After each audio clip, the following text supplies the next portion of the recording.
Mike. That's Toya. And this is Tech Beats and Bytes. Toya, how are you doing today? Whoop, whoop. It's hump day, y'all. It's always hump day when we do the show. Whatever. I just felt like saying that. You came in strong. I had to come in strong. Okay. How you doing today? I'm great. I am amazing. Why? I just feel I got a lot to talk about today. Uh-oh. A lot of good stuff to explain. Y'all ready for this? Go ahead and grab your tea, your beer, if you Go ahead joining and get us. your craft beer. Actually, today we might as well just get the whiskey today. If what's her name?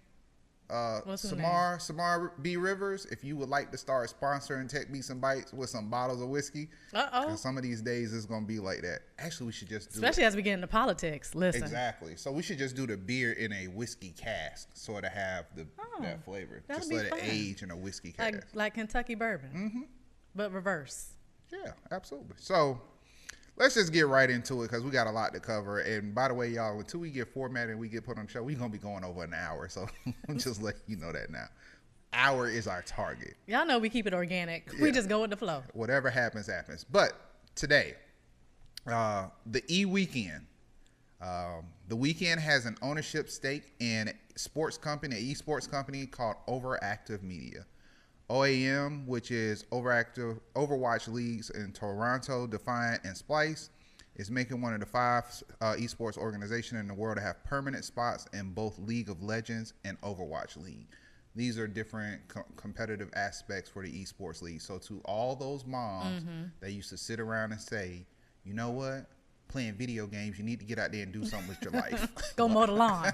Well, actually, they are doing something with their life. Esports is becoming very big. It is a professional thing. There's actually now scholarships to colleges and universities, and not just any college and university, some good colleges and universities. On top of that, Drake, Snoop Dogg, and a number of other artists have started dipping into esports industry, and that industry alone has brought in $43.4 billion in revenue. Don't you want a piece? By the way, Go let your baby go play them esports. Exactly. And we should make note that is not just over the course. That was what they did in 2018. Yeah. And too, the Golden State Warriors for their NBA 2K, whatever. Look, I don't play. They got their first female esports player to be a part of the team. So shout out to her. I forgot her name, but I heard about it, and I just had to say that because we talking about esports. Look that up. I mean, professional athletes like Rick Fox, Michael Jordan, and Steph Curry, as you're speaking about Golden State, each have invested into esports leagues and businesses. Now, I do want to give a shout out to Delane Purnell, who's out there. Absolutely. Delane was one of the first people that 3 years ago tried to tell everybody esports is going to blow up, and his company, Play Versus, I think is the name of it. Yep. Play Versus is out of control, and he's doing great. So sometimes we're ahead of the curve, and we try to tell y'all just got to decide to start listening. And you got to stick with it. Yeah. Like follow the process. It's going to be hard sometimes, and he's definitely doing great, man, out there skiing and everything, living his best Right. life. Getting on article covers and magazine covers. We appreciate We you, see young you. man. And he's only in, he might be 30 now. I don't even think Delane's in his 30s. I think he might be so. 26 or 27. Yeah. Amazing young man. Amazing. We'll put his name somewhere in here because I know people are going to be wanting to. Drop it in the comments. Yeah. So we're going to do a shout out to the Block, City Block, a healthcare company focused on providing improved care to low-income neighborhoods. It's doing really great. They are a tech-enabled service company focused on caring for a population that has been traditionally overlooked by the innovation community. I'm assuming you'll know which population they're talking about.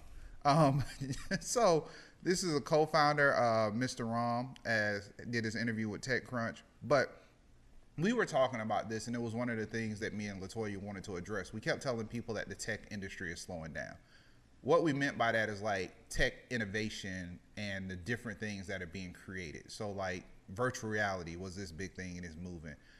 We're just telling you that a lot of the unicorns are kind of gone, but there's a lot of industries that are going to be tech-enabled and tech-enhanced industries that have a lot of growth opportunities. And that's where the innovation is. Right. It's how you take sort of antiquated industries and companies and make them digital, make them really leverage the technology that's out there like healthcare, finance, insurance. So you're looking at a lot less of the, like, when the people created VoIP, versus like now one of the big things, even though non-tech, is the usage of CBD oil on different products and in different things, cooking with it, using it to relieve a lot of elements and more of a holistic approach to a lot of healthcare issues.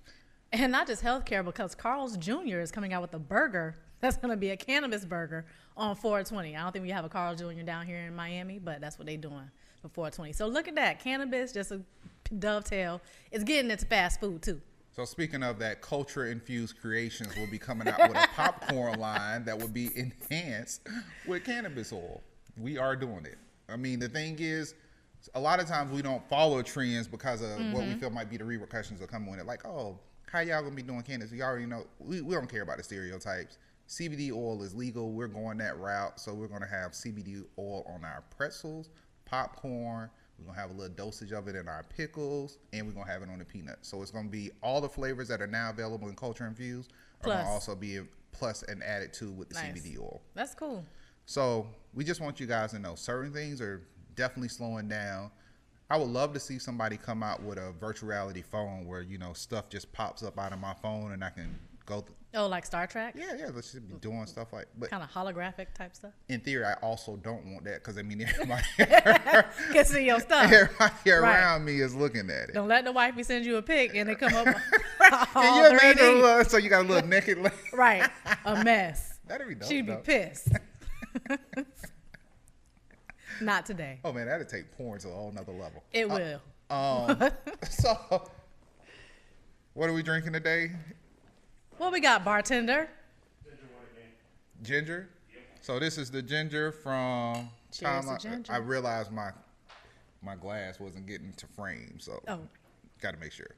Timeline Brewery. Yeah, because it's cut so close. Mm-hmm. It's like ginger beer, right? With alcohol. If you're a fan of ginger ale, you'd like that. Yeah, you really like this one. Mm-hmm. That would taste good with some Jack Daniels, a shot of Jack. A little Jack bomb. Maybe we should. Drop it. So, Apple marks the spot. Apple Music has overtaken Spotify for paying U.S. subscribers. Interesting. Is it really, or did we expect? Because it's on your phone. So.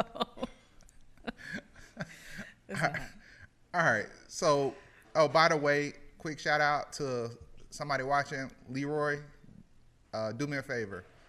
Tag us when we have good moments. You know why later for editing. Just make a notation and make a comment. But anyways, both of the services are at $9.99 a month, paid tier service. But however, on that tier, as they say, you cannot compare apples to apples. That wasn't my line, by the way. Please don't. I like that one. The comparison to Apple Music in the lead, because Apple Music pretty much has everything, and their catalog is much better. And I have mentioned this before. We have talked about this before. We're going to say the shop for that second part. Yeah, I'm going to say, because some of us have not eaten lunch yet. You're going to have a long You're going to have me so, on this camera looking crazy. So this is the thing. Hey, Dante, by the way, make sure my mic is still working because I just bumped it. One of the biggest things is with Apple, and we talked about it before, they have that algorithm from Beats Music when Dr. Dre was doing his thing. Yeah. So the genius and the mixing of the channels and the stuff, I have to admit, I haven't purchased Apple Music yet. I'm not sure if I want to spend $9.99 somewhere else because I have Spotify, but I'm definitely on the verge of doing it. Really? I'm close. I'm really close. I had Apple Music and then I stopped using it. I don't know. I couldn't quite connect with it. Maybe because I used Spotify for so long and then I was like Apple Music, whatever. I don't know. I'm still old school. Connect. I still like connect with it. Downloading music and putting it on my iPod. It's something about that. Yeah, that's for real. It's like my cassette nostalgia. And two, I think I consume a lot more music on like YouTube. I don't even necessarily use Spotify that much anymore. So like I'll pull up videos and consume music. The references, what's the up next for YouTube is really good. Yeah. But continuing on, Apple's success could serve as an example of how Apple aims to succeed in the news service. So, they have Apple News coming out. And I've told people, and we're going to make another prediction, be prepared for Apple TV to basically be Apple's own personal streaming service. And pretty soon, I'm pretty sure Apple is going to end up opening up a studio. I know they have that partnership with Oprah, but I think Oprah is just a taste of what's really coming down the pipelines. Apple is going to end up having their own news channel. They're going to have their own weekly shows and everything else because the world of digital subscriptions is just going. And as Oprah said, Apple already has 1 billion devices in people's pocket. So that's hundreds of millions of subscription opportunities. So I definitely believe content creation as a way to do video journalism is definitely going to be the next thing, because that's how you're going to communicate with people. So as you're streaming more content that is created by different studio houses and not necessarily the big houses that are going to have to go through more approval, more things to get intellectual property and approve shows. And the timing to get to on air. Exactly. It takes longer. And that's going to be the way that we have, especially millennials and millennials on, that's going to be their most comfortable way of consuming the news. So you just got to start getting prepared for those kind of changes. And it kind of already is.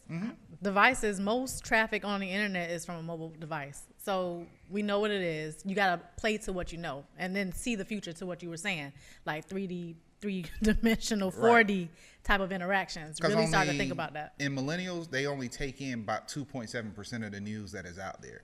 And then for most of these sites that put that information out there, 70% of that traffic actually comes from Facebook.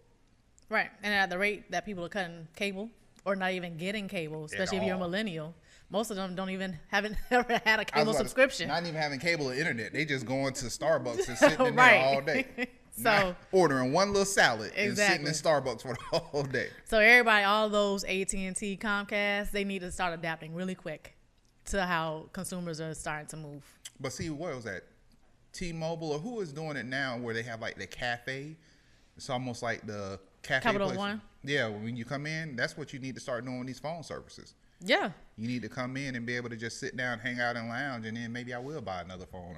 And I was at the library the other day because I was doing something with Takari, and I was like, libraries need to think about that. Like, how can they adopt a Starbucks Capital One model to like leverage the space, because you have books. Don't get rid of the books because that gives you ambiance. That's something to browse and peruse. But it's free Wi-Fi and it's AC. You just need to mix in some, like a little coffee bar with some snacks. But it's okay. Y'all keep not doing it because we opening up spaces. We'll take care of it for you. So we'll make it happen if you don't want to make it happen. It's there already. Y'all need to repurpose, reuse. Well, we already said that with all the malls. All the malls could be micro apartments. Repurpose, reuse. Food court, which becomes a food hall. Like all this new construction, we could just be using the old construction so we can get more green space back, so people can go outside and play. Even though we won't go they could put a park on top of the malls, because the malls, the roofs are flat, so that could be a whole reinforce the roofs, the rooftop parties, and everything else. Y'all need to be creative and innovative. Come on now. Why don't y'all just hire as consultant Simon Mall? What happened to American innovation?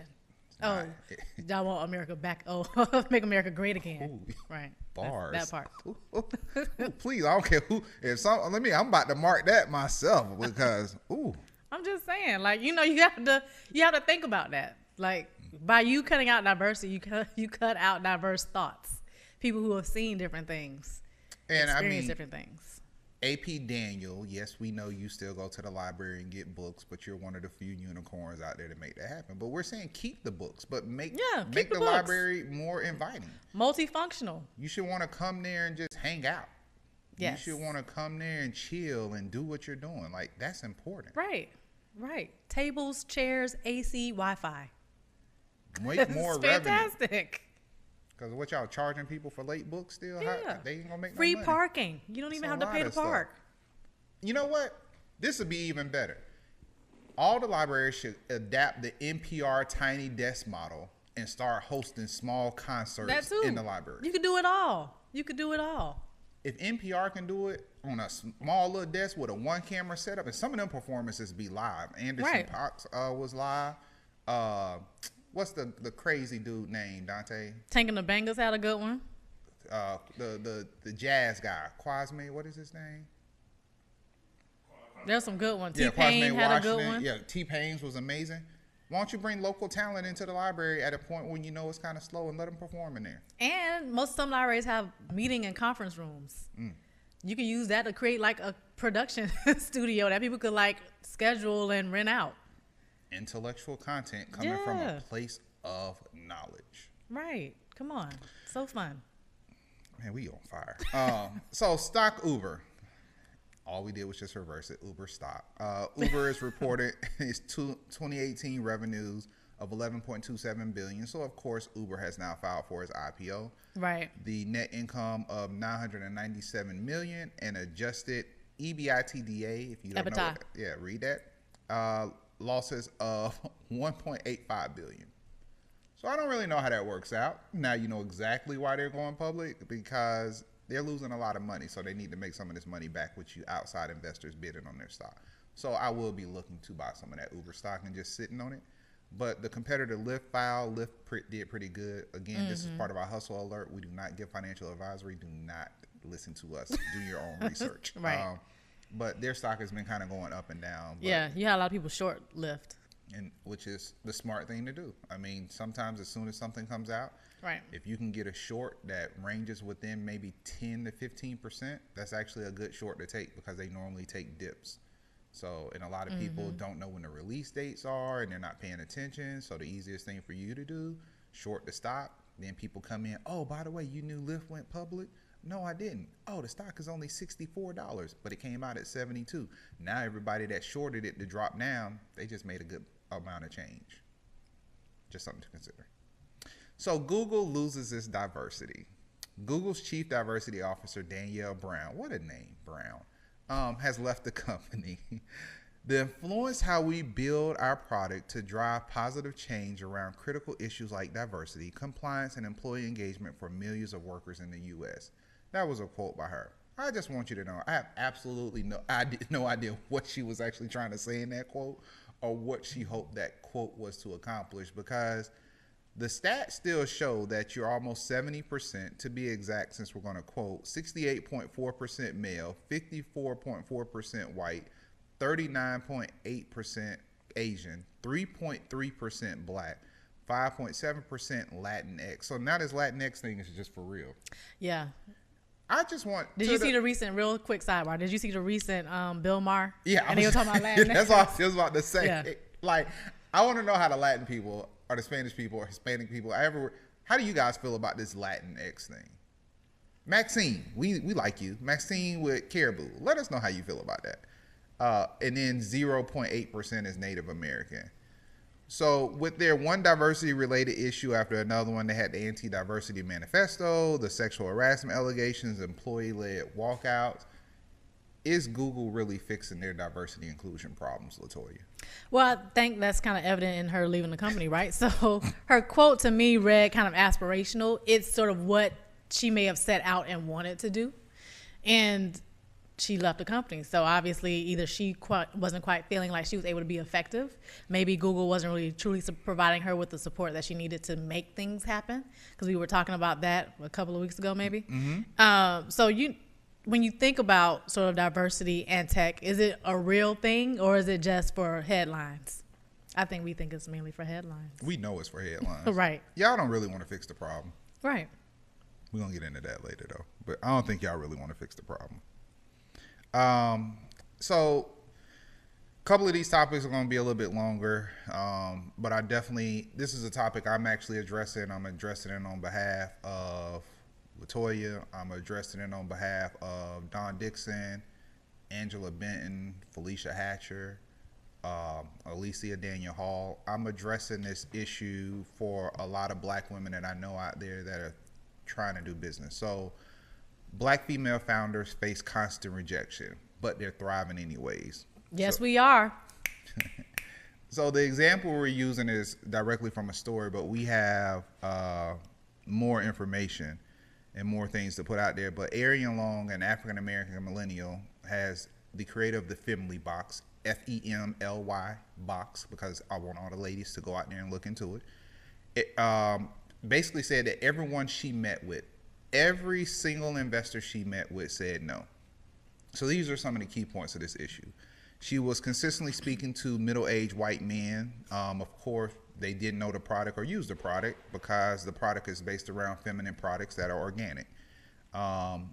So out of the $424.7 billion in total tech ventures capital funding, the portion that was given to black female founders, Toya, you want to tell them that number?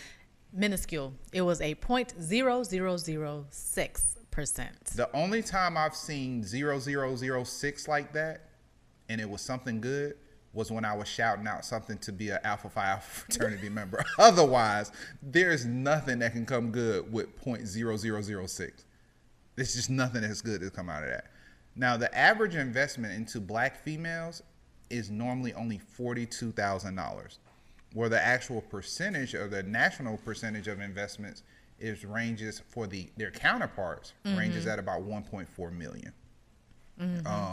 40% of black women who request financing don't receive a single penny, while nearly twice as many as non-minority women who are that are not turned down are receiving money. So they're getting turned down at a 2x rate compared to everybody else. In 2016, though, Ariane Long, Miss Long, what she decided to do was she won $125,000 at a Baltimore-based competition called Piranha Tank. Oh, that's cute. A whole different thing than Shark Tank. Right. Baby Shark. Right. We need to do a Baby Shark Tank and do like kid investors. But that would be dope. But with the winnings, she was able to service her first 5,000 subscribers. Then she started entering to win more competitions. She has since competed. Now listen to this. Imagine the time and the money that goes in this. She has since competed in more than 40 pitch competitions, taking home a total of only, and I'm saying only because I think she deserves much more, but taking home a total of $300,000 in cash along with professional services and 2 office spaces. And for those people out there that know, in competitions, what they'll normally do is give you a package of professional services, or they'll give you access to a co-work space for a year. Right. That has helped Emily ship to almost 10,000 buyers, and she is on track to hit $1.2 million in sale this year. Now I want you to take that in. Every investor said no to her. She only was able to raise $300,000, but she's on track to 3x her money. As an investor, to every non-black, or actually, you know what, we'll just take color out of it because what I'm defending is the black woman. To every investor out there, if you could get or see the potential of a 3x return on your investment, would you not invest into that company? Now, I know that you guys invested into Fire Festival. I know that you guys invested into Theranos. Uh-huh. I've seen the things that you guys have invested into that have been scientifically proven not capable of working, and then logistically proven impossible.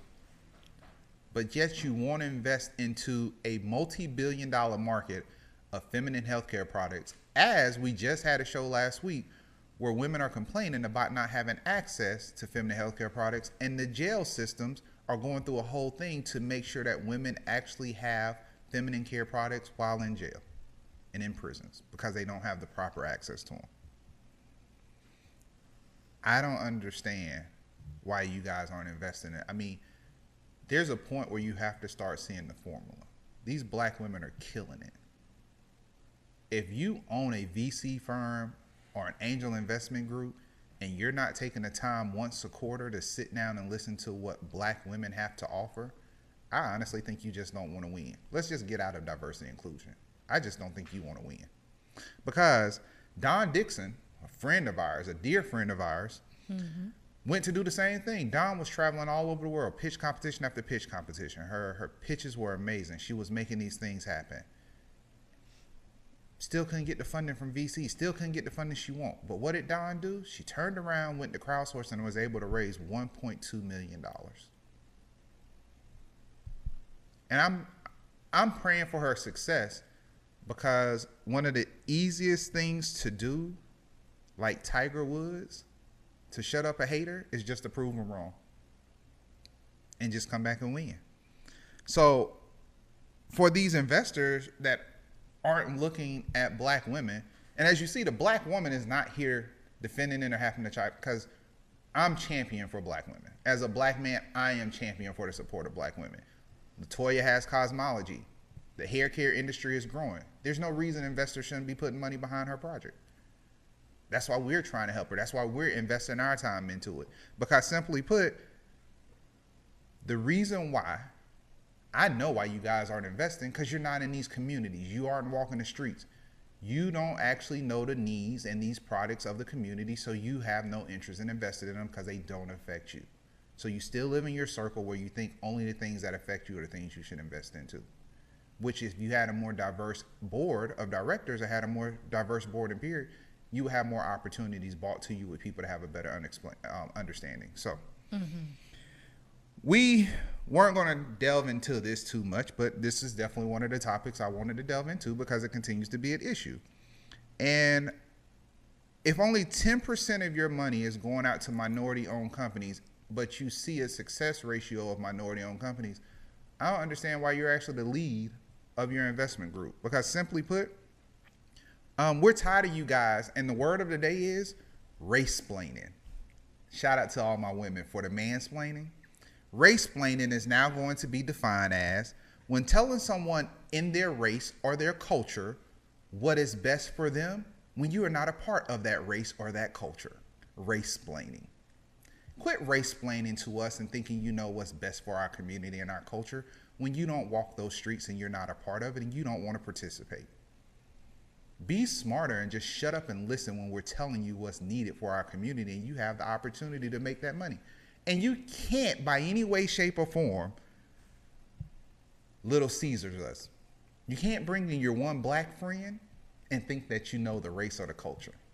Because normally your one black friend, they aren't even in contact with that race or culture. Because they've become your boy. Your boy. If you want to learn about our culture, sit down and ask questions. Don't tell us. Sit down, ask questions, and talk. Talk to the people you're scared to talk to. Go to the places that you feel uncomfortable, because that's where the money is being made. That's why E-Class is doing so good with finger licking, and now he has 6 different locations. That's why Chef Teach is doing so good with world famous House of Math. You have to get to know these cultures. You can't race-splain to somebody that's there. The worst thing you can do is tell a black woman what other black women need or want when you're not a black woman. Same would apply for a black male, Native American, Latinx. If you're not of that culture, don't try to explain the needs of that culture. Don't explain the investments we need, because we hear the demands. You see the results after things have happened. We hear the demands as they're happening. So I'm going to let you chime in. Yeah. So just to cap off on that last part about race-splaining, and then I'll go back to female black women getting investments. When you talk about race-splaining, right, there was that whole conversation that happened on Fox about colorism and how they were starting to sort of try to talk about colorism within the black community. You can't sit there and engage in these conversations and not acknowledge that you're part of the reason that this is there anyway. The whole idea of black racism within each other, which is called colorism, is because of the institution of slavery and the mentality that was put in place to pit us against each other. The whole field Negro versus the house Negro, like, that's not something that we created. That was put in there on purpose, so in that way we cannot collectively work together to improve our situation. It was systematic, just like institutional racism. So that's a little bit of additional sprinkle on the race-splaining thing. But no, very good point about black female investment and us still thriving anyway, in spite of getting investment from larger VCs. And it speaks to sort of how we're leveraging the concept of collective or sort of collective economics, right? We're working within ourselves to make sure that we fund ourselves and support our visions. So I can tell you that one of our initial investors was another black woman. She saw what I was doing. She saw what I was doing with my sisters, and she said, I want to help to make it easier for you to continue and to move forward. I was just speaking with a friend who also has a business yesterday, and she too was invested by another a black woman or 2 black sisters who were like, we see what you're doing. We love how you grind. We love your packaging and everything that you're doing. We want to invest in you to help your vision continue to grow. So regardless of what the outside world may say, we can empower ourselves within ourselves. We don't have to look outside, because the truth is they're not going to find value in it until it starts to make money. And then they're like, oh, yeah, now we want to kind of get in because we see it. It's hard to sort of get someone to understand what you're doing and why you're doing it if they do not take the time to understand, or they are not directly affected. You see the same thing when it comes to the whole homosexual situation. You have politicians who will sit there and go against homosexuality until someone in their family comes out and they're homosexual, and it's like, oh, now we support it. Preach. Right? So it's the same exact thing. The same mentality exists regardless of the issue. It does not become something of interest until it affects you directly. So yes, you may not understand the need for having unique hair tools that are made for textured hair, because if you don't have textured hair, you're like, I comb my hair just fine. I don't have any shedding. But that's not how it works for the rest of us. So we have to become our own producers of solutions. We have to become our own reasons for being and for creating businesses and for bringing solutions to the market. We cannot just sit back and wait for everyone else to do it for us. We have to remember that we created so much of what this world is about, from culture to math and science. We have to tap back into that genius. It's within our DNA. Yeah, there may have been 400 years of sort of deprogramming and stripping us away from that truth, but the truth still lies within, and we have to tap into that. We have to tap into that cosmology. So, as y'all receive those bars, simple solution.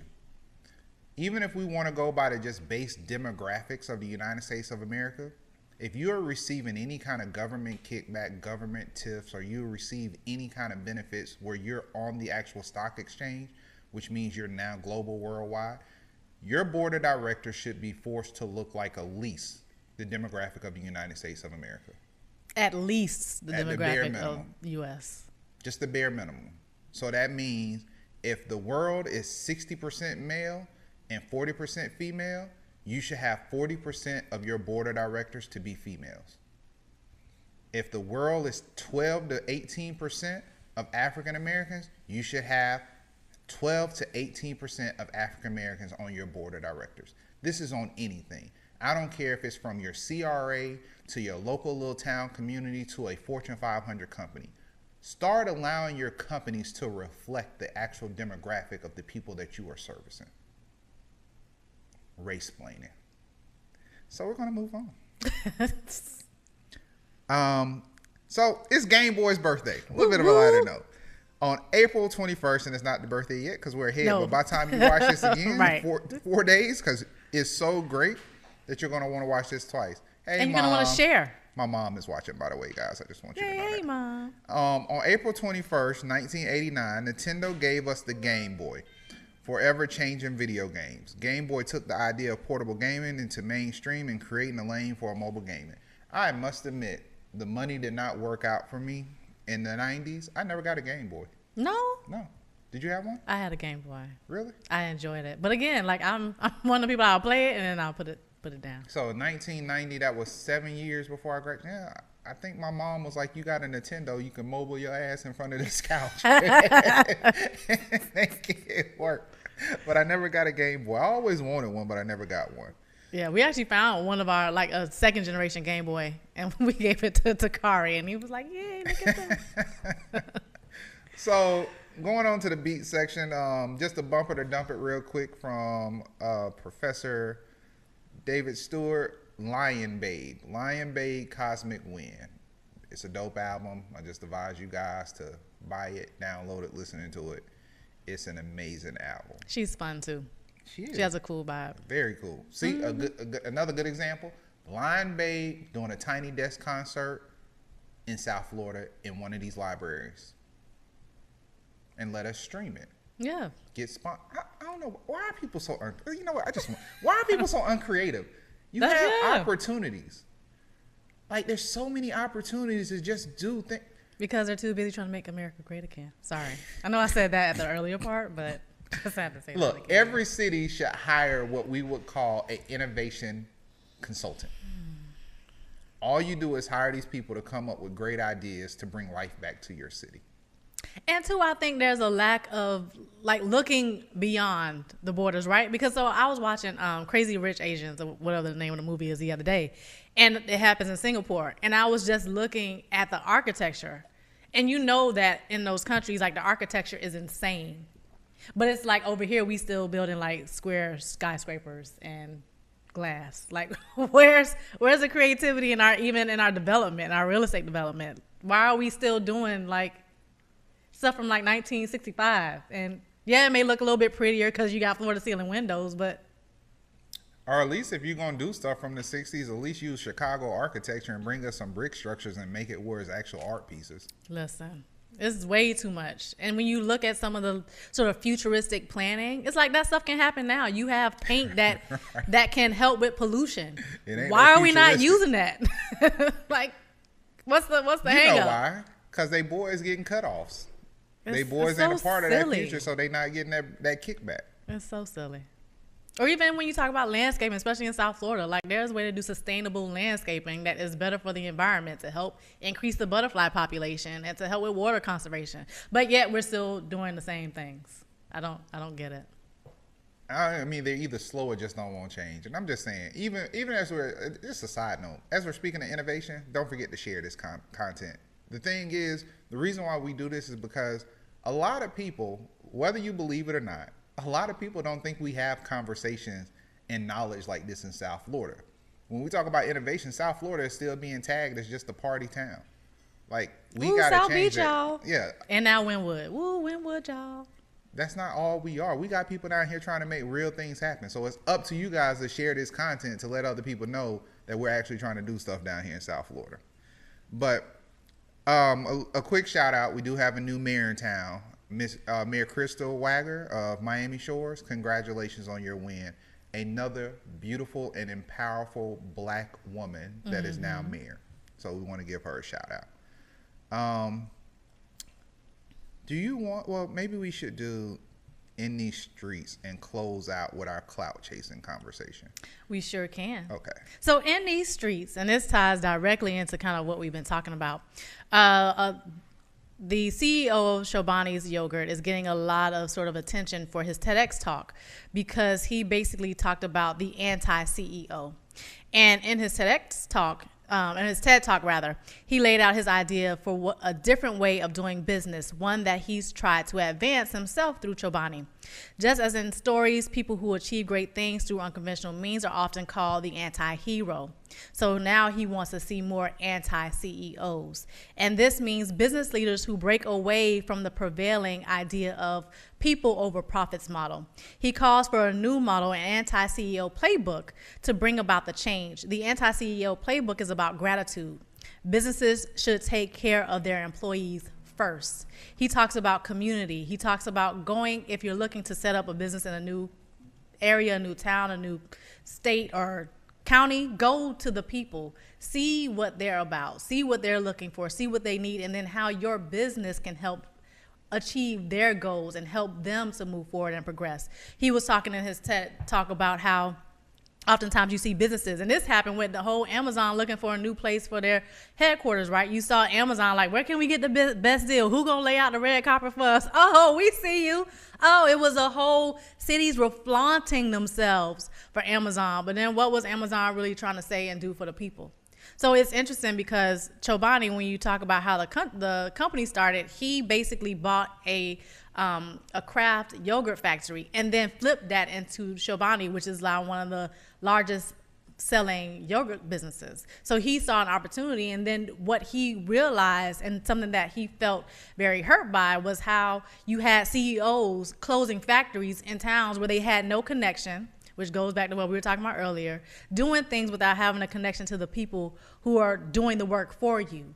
Your employees are just as important as your product and your bottom line, because they are the ones who are actually making it happen while you're up there sort of strategizing, planning, and doing things for the future. If you don't have a solid base with your employees, how can you continue to build a business of the future? If your employees are unhappy, will they show up for you the way they need to show up for you, with love and care as they build your product? Energy is a real thing. So if you have people making cakes for you, if you sell cakes or goods that people eat and the energy is not right, your cake's not going to taste that good. One of the main ingredients with soul food is because soul food is cooked with love, regardless of what the food is. So there's energy that goes into these things. So I was really digging how he sort of talked about that and the idea of this new way of doing business, because it's something that we adapt to anyway. We want to sit there and bring solutions and products to the market that make sense and that are for the people. It's not just about driving dollars, but the American dream has been about money, right? We should change that, because obviously it ain't working that well. That's in these streets. Yo, I don't know what it is in the beer today, but everybody's just snapping off. So look, we gonna keep it going since we just snapping today. Let's go ahead and get into clout chasing. For the people that are over 50, clout chasing is where y'all know what it is. Look. Chasing clout. You want that notoriety. The rebuilding of Notre Dame. Notre Dame has been able to get $600 million in 24 hours. Things up to like 700 million. So Euros.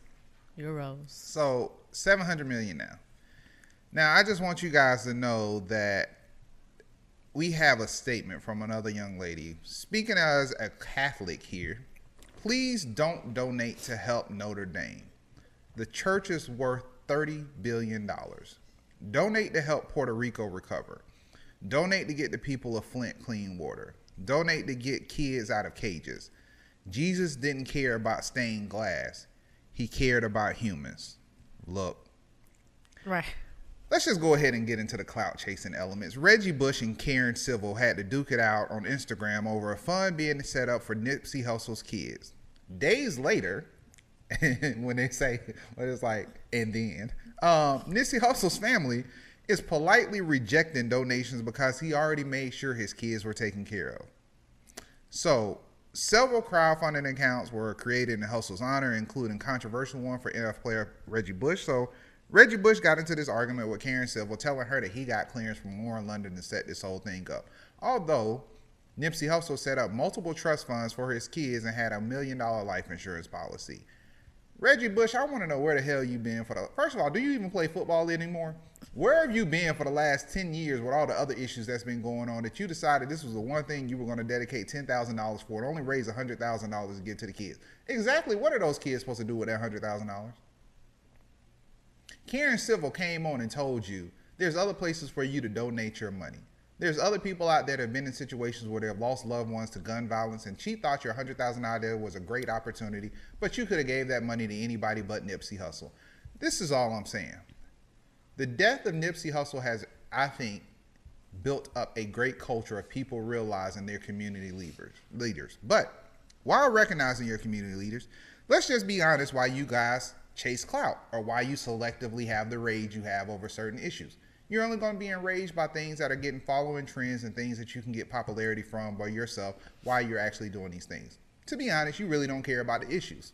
I don't give a damn how you try to pose it and the fact that you think you do care. There's been 20 other million opportunities for you to do the exact same thing you're doing when a celebrity's name is not attached to it. You're clout chasing. The only reason why the 3 black Louisiana churches have now started getting an increase in funding, where they saw a 350% increase of the funding they've getting, is because the Notre Dame church burnt down.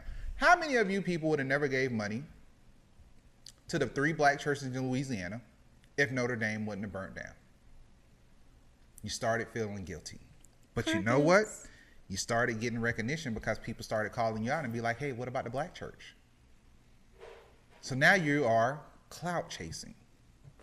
People in your community are doing some of the same thing Nipsey Hussle was doing, and nobody is trying to claim that they are Nipsey Hussle or not as great. But you had no sympathy to support their things, all the way down to the fact that I had people questioning what I meant by support. Let me tell you what the hell I meant by support. You clout chasing people when you have your local friends and family that are starting businesses or doing things, can't take the time to hit the button or tap the screen twice to say you actually like what they're doing. You can't hit the share comment and say, hey, I support this person and I want to help them. But you have reposted paintings of Nipsey Hussle. You have reposted articles about Notre Dame. We all clout chase to some degree. But there's a reason why I didn't really reshare a lot of the stories about Notre Dame, because I don't go to a Catholic church. And due to the fact that I love art and the preservation of a lot of the historic elements that are in that building mean a lot to me from an artistic element, I don't really care about the Catholic Church. The Catholic Church has a lot of money. They will rebuild. But let me tell you who doesn't have a lot of money. The black kids and the families that are getting murdered in South Florida, in Chicago, in Atlanta, Georgia, in Philadelphia, in New York, they don't have a lot of money. But I understand why you guys don't want to donate there. There's no clout. There's no coverage. There's no trending hashtag that's going to be attached to your efforts. So you don't want to really support a local business. You know what I didn't see, LaToya? I didn't see a lot of people wearing marathon clothing or putting any posts about the fact that Nipsey Hussle was using virtual reality to spread more information and give access to exclusive content on his clothing tags. Where were y'all at then? Because they ain't know. All you little blood-sucking, clout-chasing individuals that are out there, just admit that you use social media just because you have a internal infrastructure problem within your heart. The addiction to the red or the blue pill.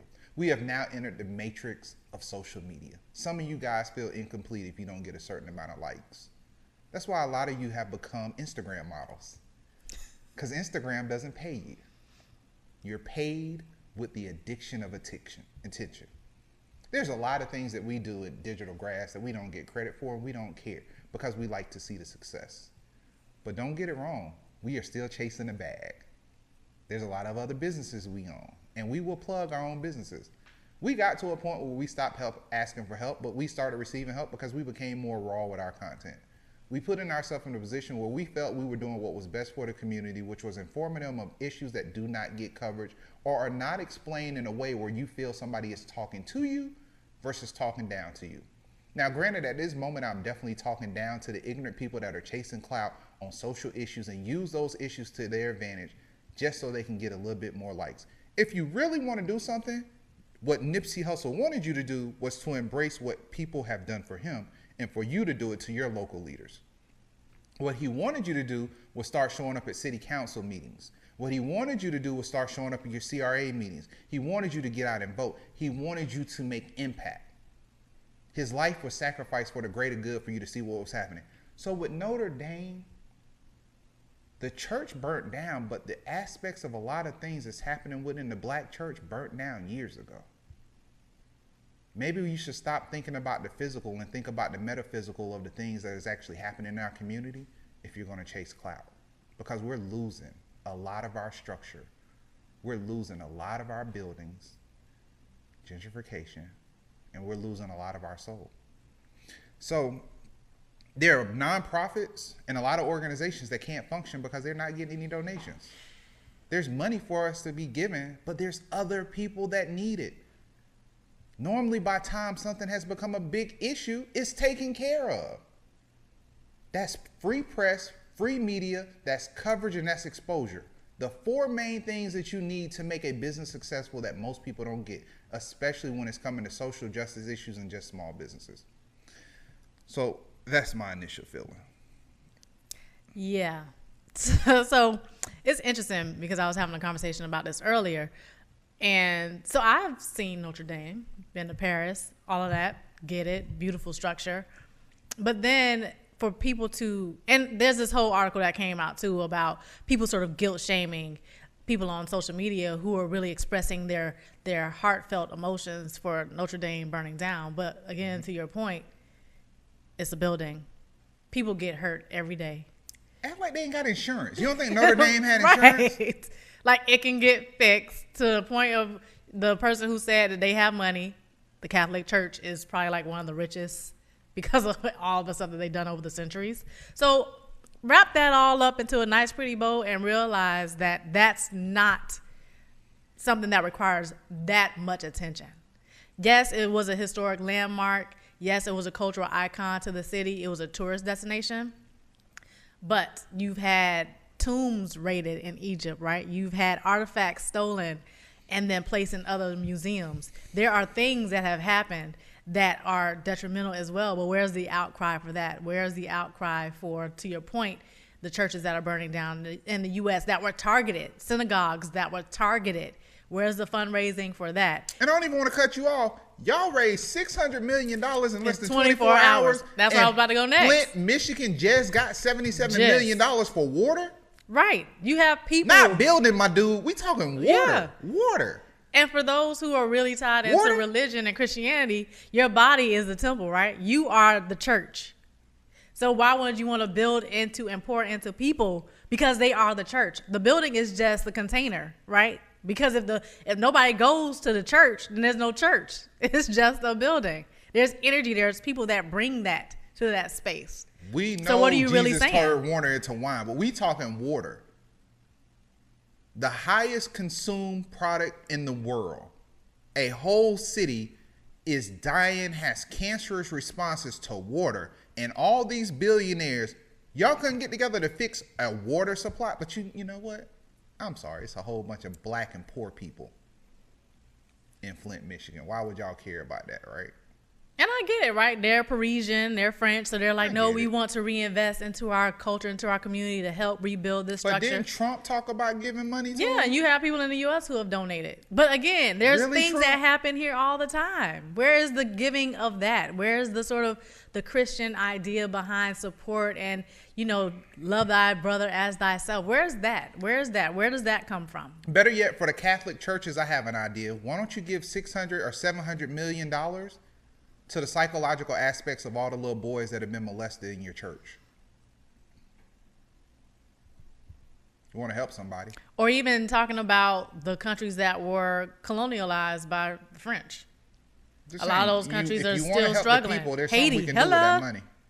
Hello. Y'all remember what y'all did to Haiti, right? Earthquake, they still struggling over there. I'm sure $700 million could do a lot for Haiti. Absolutely, but no, that's not clout. That's Oh, but you may do it for your nonprofit to look good. Yeah, we down here doing relief, and then you leave and it looks the exact same, right? And so, from producer AP Stewart, it's kind of irony that we're talking about this on the day that Jesus was crucified. He came into the town on Sunday and he lived. Easter is coming up. It sure is. It sure is. And then, especially if you are a part of the Christian religion, then you know that Jesus basically went into the church, right? There's that whole thing that people like to talk about. And he flipped everything over, right? Down with the system, down with the revolution. And American Gods, for those who watch the show on Stars.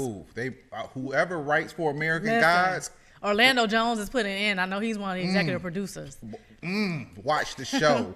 That's a watch party. That's what we should be watching. Instead of y'all watching Housewives of Atlanta and stuff, y'all need to be watching American Gods. Right. Bars. Because there was a really good scene in not last week's, but maybe like a week prior, where they went to church, and she basically, the goddess Queen of Sheba, right? She's in there. So she was talking to a parishioner who was there mourning the death of her grandmother, and she started to talk about Christ or Jesus.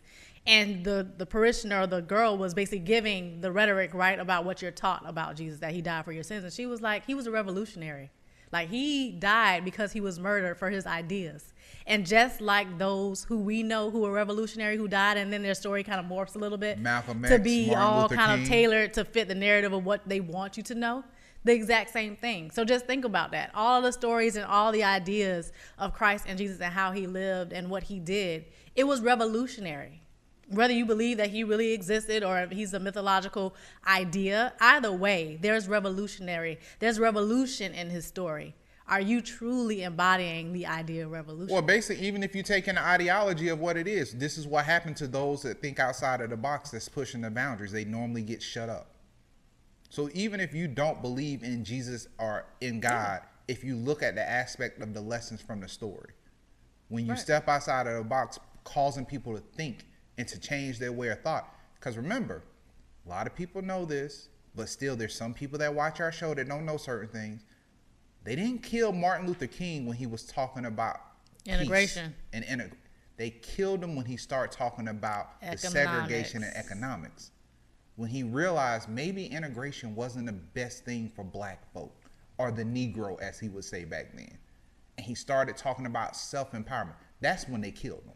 And then also playing to the idea of rich versus poor, the poor people's movement, right? Starting to talk about economic sovereignty and how you can, that's when it happened. So, you know, you got to sort of really think about it. Take a look at what's actually happened. And speaking of Reconstruction. Tell them. Henry Louis Gates Jr. has the series on PBS that was aired. I think the last one aired last night that talks about the Reconstruction era and really breaking down that like 10 to 12 year period after the Civil War where we were starting to gain traction, but then it was stopped. And then that's when you had Jim Crow, the black codes, and everything come into place.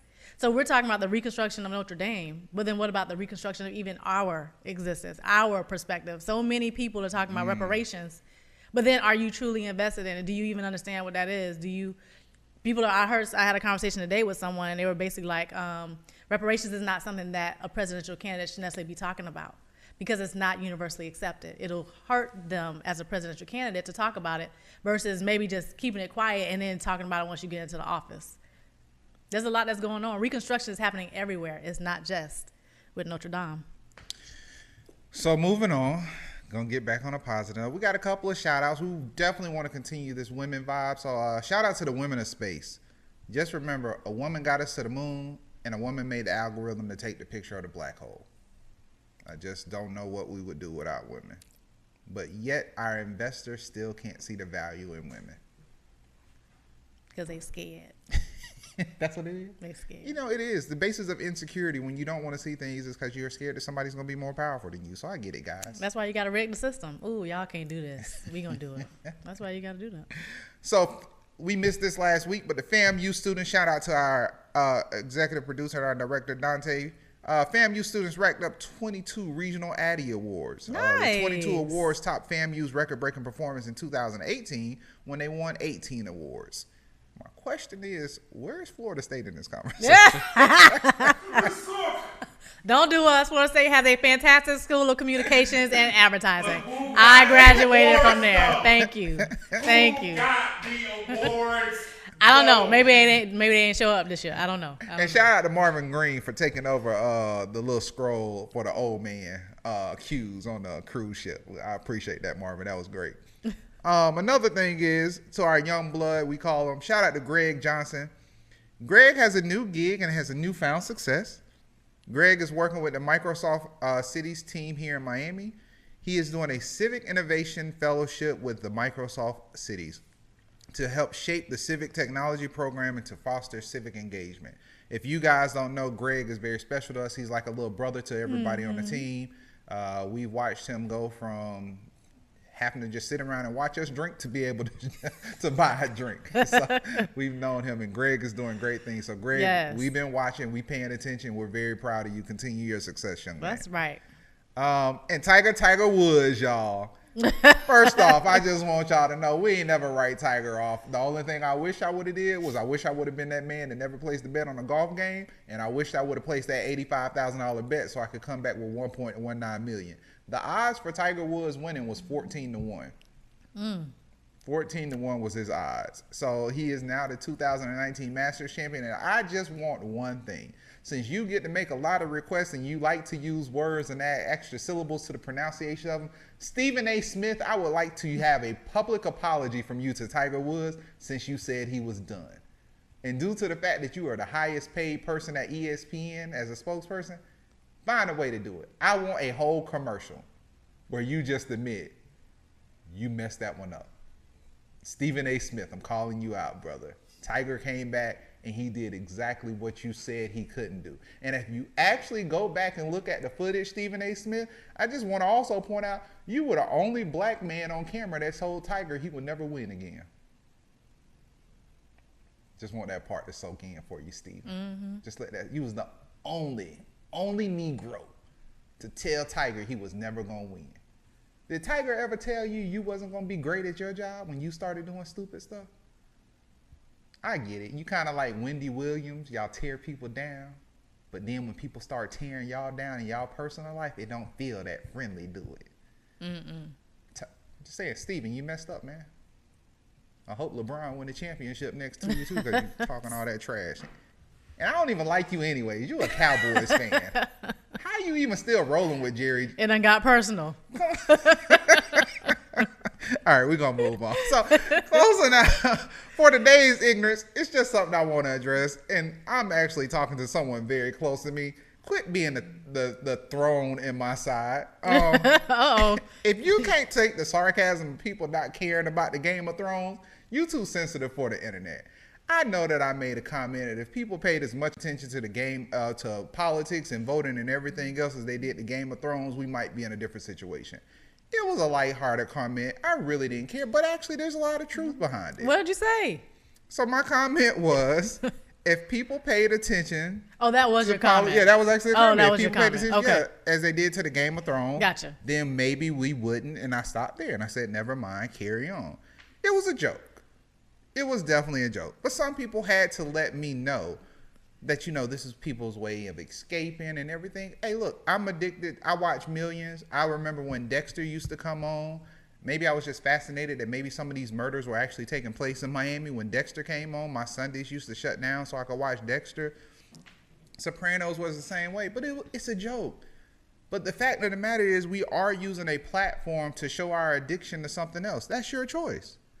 But everything someone posts, it isn't meant for you. But a hit dog will holler. So if something I said offended you, I'm sorry. But the debates and someone addressing that you are more vocal about watching a show than some of the political issues and the other issues that are going on in the world, if that doesn't relate to you, it doesn't relate to you. I know two of the people that responded are very close friends to me, and we responded in more of a jokingly matter. So I'm not talking about them. But I am talking to the one person that decided they was going to try to check me, boo, on my own page when I put my information together. You can't get mad that I'm talking about Game of Thrones and it's something that I don't feel that I need to watch because it's based off of a fantasy world that's never going to happen. And we don't even know which hemisphere this actual world is taking place in. So I don't know how the message of Game of Thrones relate to anything else. But I do know one thing. If you want to talk about the basis of the position of someone like Michael Hall, there's not a single black person in Game of Thrones. So maybe I just don't support it because it's not a diverse cast.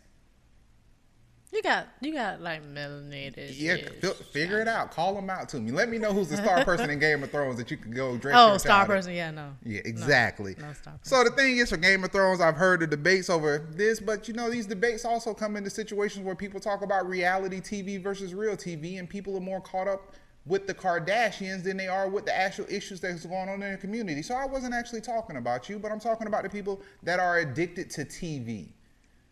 You have people that are putting their whole lives into following the Kardashians but don't know anything about what they want to do in their own life.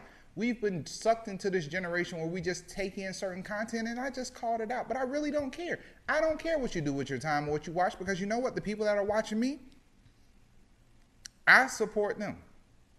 The people that are watching Game of Thrones, I support them.